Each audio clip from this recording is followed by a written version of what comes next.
With now sort of the soft reboot reset of the DCEU, we are now fully in the DCU era under James Gunn, Peter Safran, and now we got our first theatrical project that everyone is talking about, including people saying this is the movie of the year. The superhero genre is back, and all sorts of different hot takes. Do I feel that way? Is it true? We got all that and more in my review of the new film, Superman.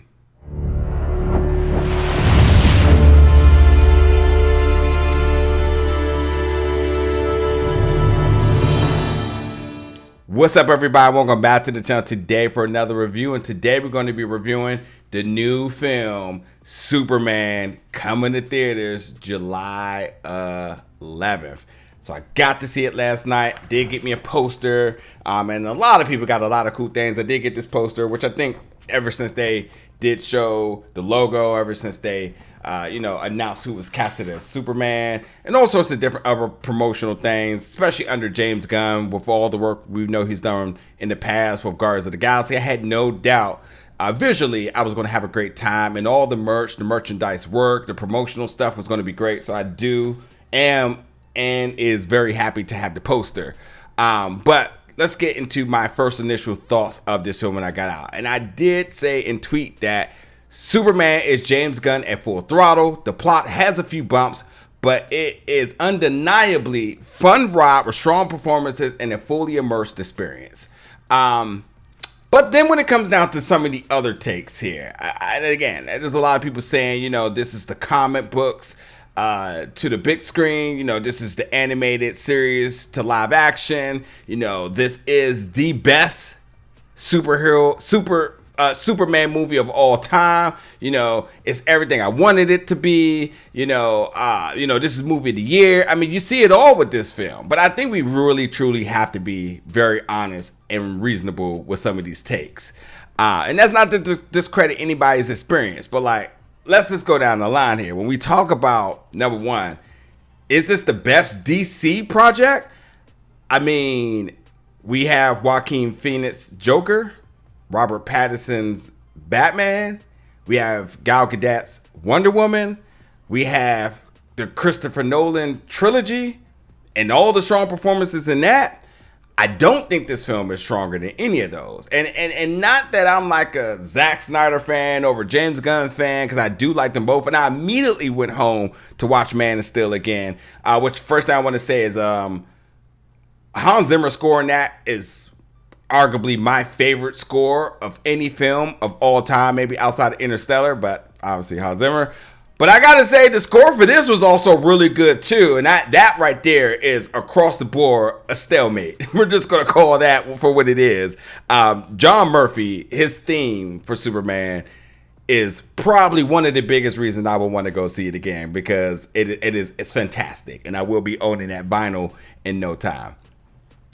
But that's my first thing. I don't think it's the best DC film of all time, and I think for the Superman, for is it the best Superman? I mean, I think it depends on your era and what you like in terms of the tone of your Superman. I think if you didn't mind Zack Snyder, you would love that. You can also watch this and love this too. And there's been so many great Supermans of the past, and we're not going to discredit them, but we will give love to David Cornsweet, that he did a fantastic job in stepping in as Superman when there was some doubts amongst the casting. But once he put on the suit, once you started to see the key art and all the promotional stuff in the first trailer, you're like, yeah. And he fully embraces that. Nicholas Hoult is Lex Luthor. Fantastic performance. In fact, I think for the many iterations of Lex Luthor over the years, I don't really think there is a bad performance. So I think for that, it's like to be consistently good, but to still be unique in your own. I think it's sort of a tip of the hat to him and his work. Is that you will like this Lex Luthor. I would sit here right now and champion Justin Eisenberg and the unfair opportunity he had with his version of Lex Luthor. But we know Jesse's a great actor, and you saw glimpses of the greatness, at times for what they wanted to do, but not given the time, considering that the DCEU is no more. But yeah, across the board, I think there's always been great Lex Luthors, but like Nicholas definitely stands and shines very bright in this film on an island of his own. I think he may have the best performance, but not to discredit anybody else, because there's definitely great moments by everybody, including Rachel Brosnahan, who is Lois Lane. Not only is she great as Lois Lane, but she has great chemistry with David. So the Superman Lois chemistry is fantastic on screen. Eddie, who's Mr. Terrific, he gets his superhero movie redemption. He's great. And I did have some issues with it, but nonetheless, I thought it was great. I had plenty of laughs with this character. And the reason I want to talk about the laughs is because there's times with this that it feels serious, and then there's times that feel very comical. I will go off on the limb and say this felt very much like a Guardians of the Galaxy #4. For everything that you know of James Gunn and his aesthetic, how he films things, his directional vision, his tones, it's all there.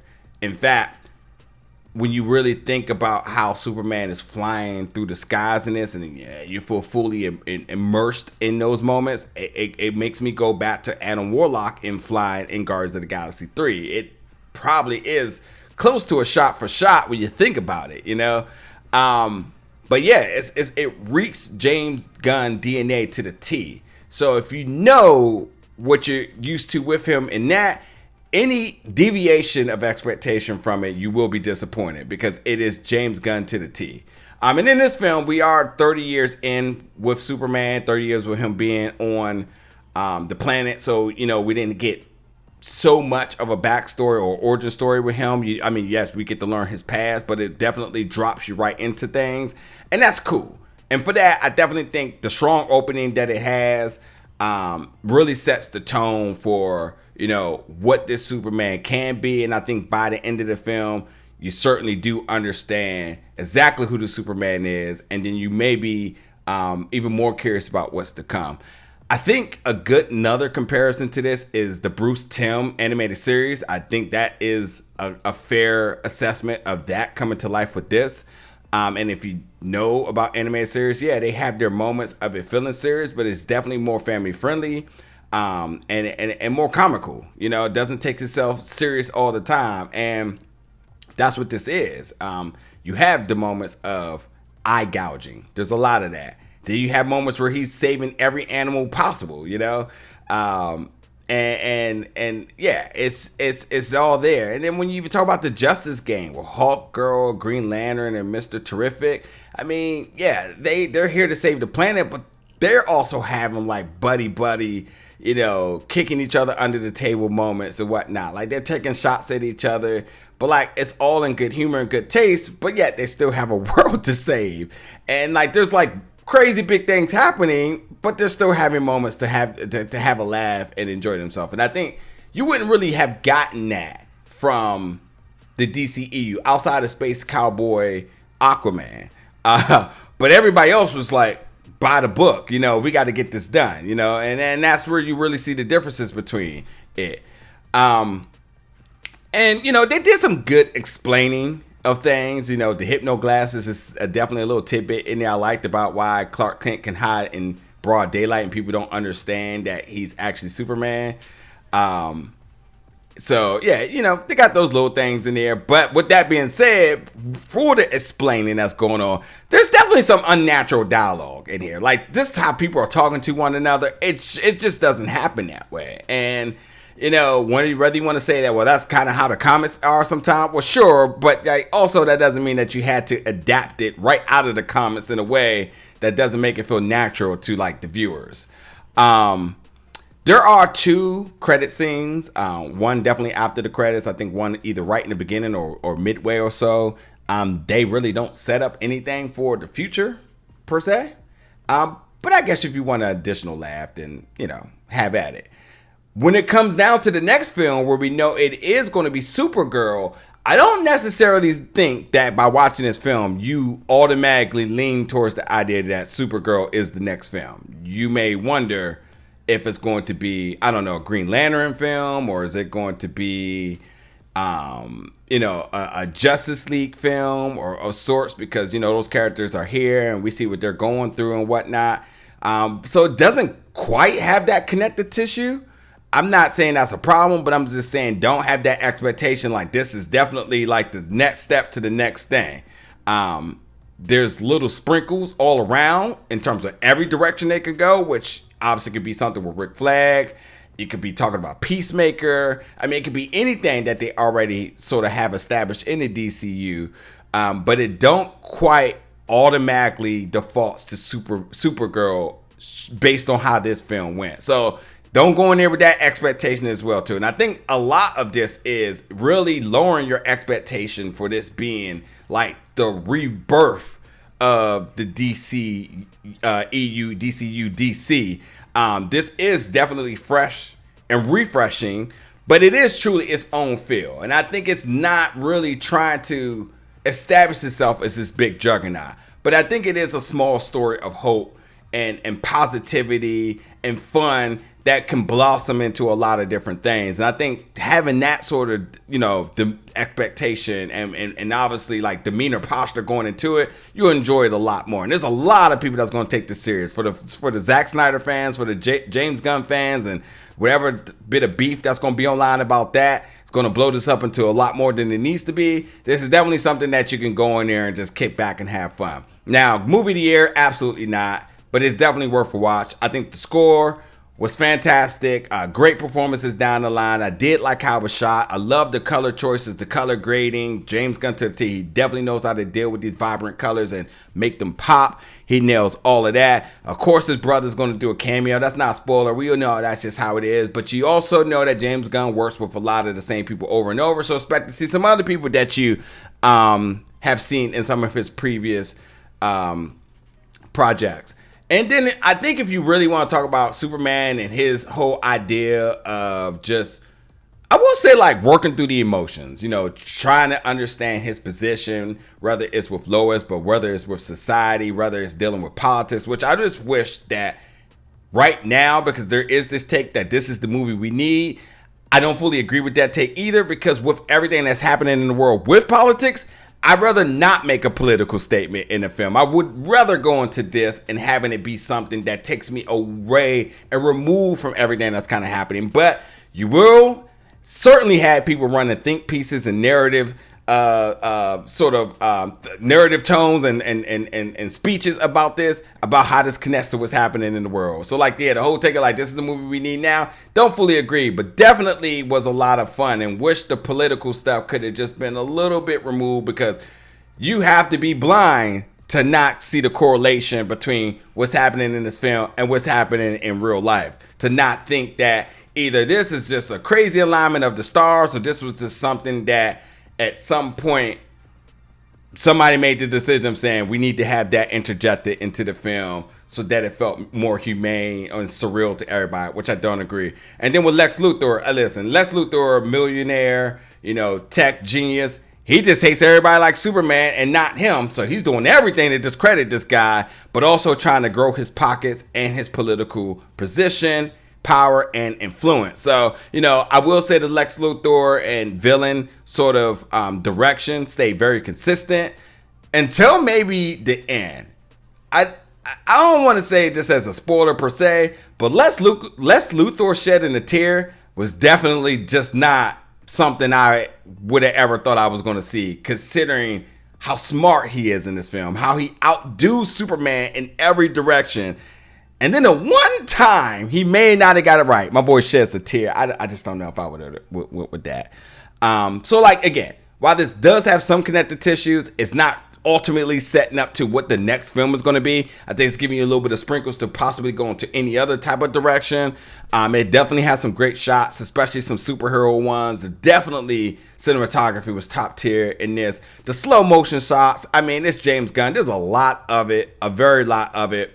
Crypto is a bad dog, and I love animals, but there's no ifs, ands, or buts about it. He's a bad dog. If anybody's out there saying Crypto stole the show, they're wrong. The dog is bad. He's a tyrant, but I did enjoy what Crypto brought as a character to the screen. I thought the CGI with Crypto was definitely easy on the eyes, sometimes unnoticeable. But yeah, it was cool. It was definitely cool. And I think, for how they work Rocket and Guardians of the Galaxy, they use Crypto sort of in the same way in terms of like the blending, the practical, and all that other stuff. So, you won't be disappointed in that. And there's so much love for animals. And my man Superman saves every animal. So when you have that bit of heart, but then you got eye gouging the next seat over, like the tone, man, the tone definitely bounces around. And then when you talk about some of the nitpicking and some of the things with the plot, I mean, I could really go into it, but I would just chalk this up to say it was fun. And if you decide to really extend your disbelief out the gate, you'll have one fun ride from beginning to end. Definitely a popcorn flick. Definitely something you will enjoy, and definitely worth a watch. So that's my take on it. I'm definitely interested in hearing you all's take, your excitement, your love, your hype for this one right here. Coming July 11th in theaters. I saw it at IMAX. I would 100% say if you can, then do so. But nonetheless, yeah, you wanna check it out. Build your own thoughts, your opinion, your reaction, all of the good stuff, and then come back in the comments. Let me know your thoughts. I'm curious to hear what you all think about this. Oh, Hulk Girl, absolutely unnecessary in this film. They gave her nothing. Every other person has some measure of like a redemption arc or story within this film. They gave her nothing. Nothing. And it's honestly, it's pretty damn sad and disappointing. But yeah, check out Superman, y'all. Let me know in the comments once you do. And as always, stick around for more reviews and content here at Big Gold Belt Media very soon. Thank you for watching, folks.